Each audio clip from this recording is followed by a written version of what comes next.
ربنا ولا تحملنا ما لا طاقة لنا به.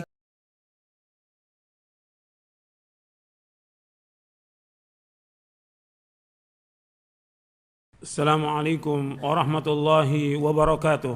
إن الحمد لله نحمده ونستعينه ونستغفره ونعوذ بالله من شرور أنفسنا ومن سيئات أعمالنا. من يهده الله فلا مضل له ومن يضلل فلا هادي له. أشهد أن لا إله إلا الله وحده لا شريك له وأشهد أن محمدا عبده ورسوله. اللهم صل وسلم وبارك على نبينا محمد وعلى آله وصحبه أجمعين. Ayolah ikhwah, azakumullah. Yang ketiga, dibolehkan memberikan pinjaman dan atau meminjam dari mereka walaupun dengan cara menggadaikan barang. Sebab diriwayatkan bahwa Rasulullah SAW meninggal dunia sedang baju perangnya digadaikan kepada orang Yahudi dengan 30 sok gandum. Aisyah radhiyallahu anha berkata, tuwfiya Rasulullah SAW wa dir'uhu marhunatun 'inda yahudiyyin bi 30 sa'an min sya'irin. Rasulullah SAW wafat dalam keadaan baju besinya tergadaikan kepada seorang Yahudi dengan 30 sok gandum. Tuh, perhatikan di sini. Hadis ini sahih riwayat Bukhari dan Muslim. Saya bawakan faedahnya di bawahnya, di footnote-nya. Di cetakan yang terbaru saya bawakan faedahnya.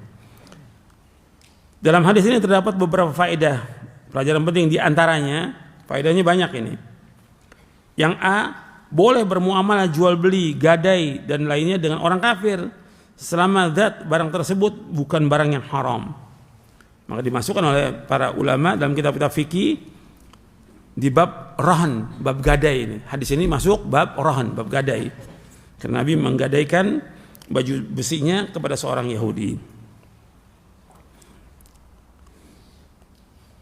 yang nanti kalau memang Nabi mau ambil ya diganti dengan 30 sok gandum itu.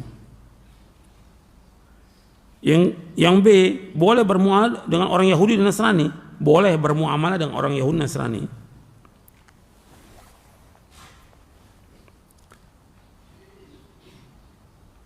Yang C, penjelasan bahwa kehidupan Nabi Muhammad sallallahu alaihi wasallam sangatlah sederhana, fakir, miskin, dan Nabi mengutamakan kehidupan akhirat. Padahal beliau sallallahu alaihi wasallam adalah pemimpin dunia dan akhirat. Padahal beliau adalah pemimpin dunia dan akhirat sallallahu alaihi wasallam.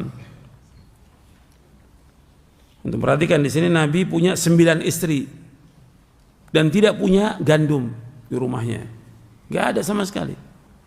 Yang ada di rumahnya baju besi, beliau gadaikan kepada orang Yahudi supaya mendapatkan makanan untuk memberikan makan 9 istrinya beliau sallallahu alaihi wasallam. Yang D, bahwa Nabi SAW tidak pernah minta-minta kepada manusia, bahkan dalam hal kebutuhan yang sangat mendesak sekalipun seperti makan dan minum. Beliau SAW tidak pernah minta-minta kepada para sahabat radhiyallahu ajmain. Diperhatikan, yang kita tiru, yang kita contoh adalah Rasulullah SAW. Jangan tiru para ustadz, jangan. Sakit dikit udah masukin WA, saya sakit, anak saya sakit, untuk Allah.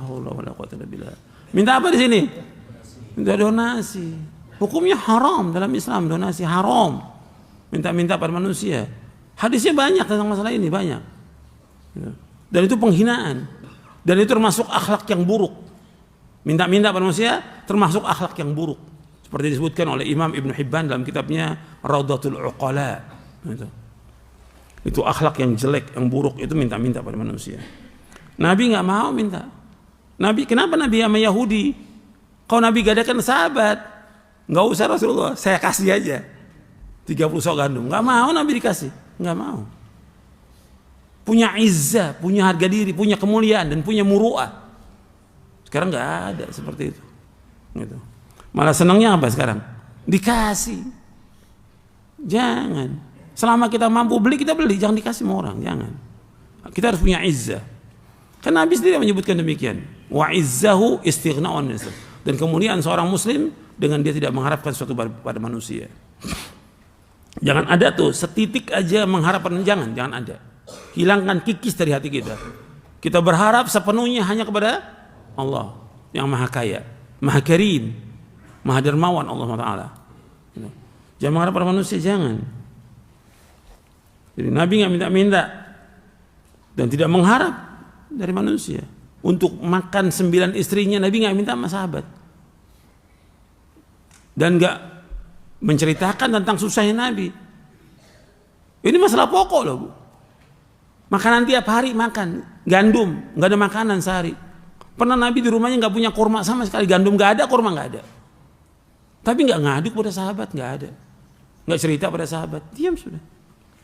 Ini dia gadaikan barang. Ini kemuliaan yang wajib kita ikuti, kita tiru adalah Rasulullah SAW. Yang Rasulullah SAW adalah orang yang paling sabar dengan kehidupan yang sempit. Begitu juga istri-istri beliau SAW. Mereka tidak pernah mengeluh kepada manusia tentang sempitnya kehidupan. Perhatikan tuh. Rasulullah SAW orang paling sabar dengan kehidupan yang sempit. Begitu pula istri-istri beliau SAW. Mereka tidak pernah mengeluh kepada manusia tentang sempitnya kehidupan. Gak pernah ngeluh. Tapi kalau kita lihat sekarang, wallah, ngeluh semua. Nggak orang awamnya, nggak guru-gurunya, nggak ustadz-ustadznya, nggak pelajar, sama semua yang ngeluh. Padahal kadang-kadang dia jadi guru, udah digaji, tetap aja masih ngeluh. Dia pondok masih ngeluh. Mestinya nggak perlu ngeluh. Justru itulah yang Allah berikan kepada dia, itu yang terbaik buat dia. Dia syukuri. Kalau syukur ditambah nggak sama Allah? Ditambah. La in syakartum la azidannakum wa la in kafartum inna azabi lasyadid. Kalau kamu syukur akan ditambah nikmat itu. Kalau kamu kufur, azab Allah sangat pedih. Syukuri aja dan qanaah, puas dengan apa yang ada. Ini nggak ngeluh aja. Dapat gaji segini ngeluh, ini ngeluh. Antum bandingkan dengan orang yang lebih susah dari kita, lihat kepada yang bawah. Gitu. Apalagi sekarang sekolah-sekolahnya pondok-pondok bayarnya mahal. Mau tambah jadi lagi. Udah gaji gede masih ngeluh lagi. Artinya mengajarkan orang untuk tidak apa? Tidak bersyukur dengan apa yang ada. Kita syukuri, alhamdulillah. Dulu nggak ada namanya orang ngajar digaji, nggak ada. Dakwah dikasih uang, nggak ada sama sekali sudah. Ini kita katanya Al-Quran wa sunnah ala fahmi salaf, nggak ada salaf. Ngarepin duit dari mana? Nggak ada. Dia jangan jerih payah sendiri. Ini sekarang udah nggak ngikuti salaf. Gitu. Jadi ini udah banyak yang menyalahi manhaj salaf, udah terlalu banyak gitu. Makanya kalau kita lihat banyak ketidakberkahan dalam hidup, ketidakberkahan dalam keluarga, ketidakberkahan dalam dakwah. Karena apa? Ya dia nggak merasa cukup dengan apa yang Allah berikan. Sedangkan sumbernya fitnah diantaranya apa? Harta. Inna likulli ummatin fitnah wa fitnatu ummati al-mal. Setiap umat ada fitnah umatku masalah harta. Antum perhatikan itu. Ingat contoh kita Rasulullah SAW. Nggak ada minta-minta sama sahabat. Nggak ada. Saya ini dengan istri saya 9 lapar. Donasi kumpul dosa. Nggak ada. Allah musta'an. Ini menghinakan diri pada manusia. Memang orang seperti itu emang sudah hina dari awalnya, dia dakwah, tambah hina lagi dia dakwah. Kenapa? Minta-minta pada manusia. Ini orang yang seperti ini minta-minta, dia akan hina hidupnya sampai akhir hayatnya nanti. Rugi hidup yang begitu. Anda putuskan tuh semuanya. Jangan mengharap pada manusia, mengharap pada Allah. Orang yang mengharap pada Allah tidak akan kecewa. Tapi orang mengharap pada manusia pasti dia akan kecewa. Orang kalau udah biasa minta-minta, hatta dia udah kaya, tetap masih minta-minta. Wah, saya lihat sendiri yang seperti ini. Udah punya rumah, udah punya mobil, tetap karena udah biasa minta-minta. Jadi apa dia? Jadi tukang minta-minta. Jadi hina dia seumur hidupnya sampai akhir hayatnya. Kesian seperti itu. Antum jangan seperti itu. Jangan. Antum kerja, usaha dengan hasil yang sedikit, antum syukuri, itu nikmat, antum makan. Tapi jangan mengharap dari manusia. Jangan mengharapkan donasi, jangan. Sekarang yang bikin rusak ini donasi, ini bikin rusak. Rusak pribadi seseorang. Rusak kehormatan seseorang. Rusak rumah tangga orang. Rusak dakwah. Yang donasi itu, rusak. Dari zaman Nabi nggak ada orang sakit kumpulin donasi, ada orang meninggal kumpulin donasi. Bahasa ini pakai. Bahasanya dari bahasa talbis iblis. Apa istilahnya? Tali kasih. Allah tali kasih. Bahasanya bagus. Kayak riba aja, bunga riba. Tali kasih. Sekarang apa nggak ada di zaman sahabat yang meninggal? Banyak. Zaman tabi'in yang meninggal banyak. Ada yang meninggal punya anaknya 10, ada nggak? Ada. Yang punya istri 4, 10 meninggal tapi nggak ada. Donasi istrinya 4, anaknya nggak ada, sama sekali nggak ada. Antum baca deh kitab-kitab siar, nggak ada. Sekarang aja ini ngerusak dakwah, semua ngerusak dakwah. Contoh kita Rasulullah SAW dan para sahabat. Sahabat, saya sudah berkali-kali ceritakan tentang Abu Hurairah sampai pingsan, nyampaikan hadis pingsan, nggak minta-minta. Saya lapar dari pagi belum makan.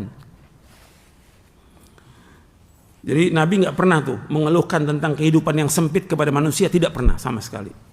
Sekarang kan enggak dikeluhkan. Di mana dikeluhkannya? Di media sosial. Ini orang sakit nih. Yang ngeluhkan sakit, yang bacanya juga sakit. Allah musta'an. Jadi kita sekarang ngadepin banyak orang sakit nih, jadi kita bingung juga dakwahnya. Banyak orang sakit gitu. Sakit dia. Kenapa diceritakan kepada manusia? Yang orang zat yang paling kasih dan sayang kepada dia siapa? Allah. Yang menciptakan dia Allah, yang memberikan rezeki siapa? Allah. Kenapa ngadu kepada manusia?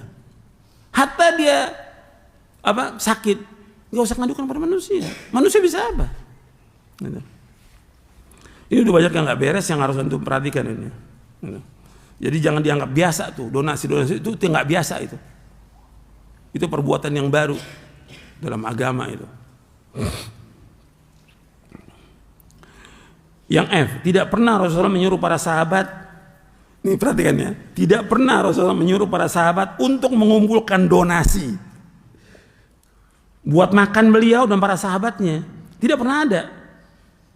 Bahkan Abu Hurairah radhiyallahu anhu sampai jatuh pingsan karena kelaparan. Dan beliau Abu Hurairah radhiyallahu anhu tidak mau minta-minta kepada para sahabatnya. Hadisnya sahih riwayat Imam Bukhari. Itu diantaranya. Di antara fawaid yang dapat kita ambil dari hadis Nabi SAW. Hadisnya riwayat Bukhari.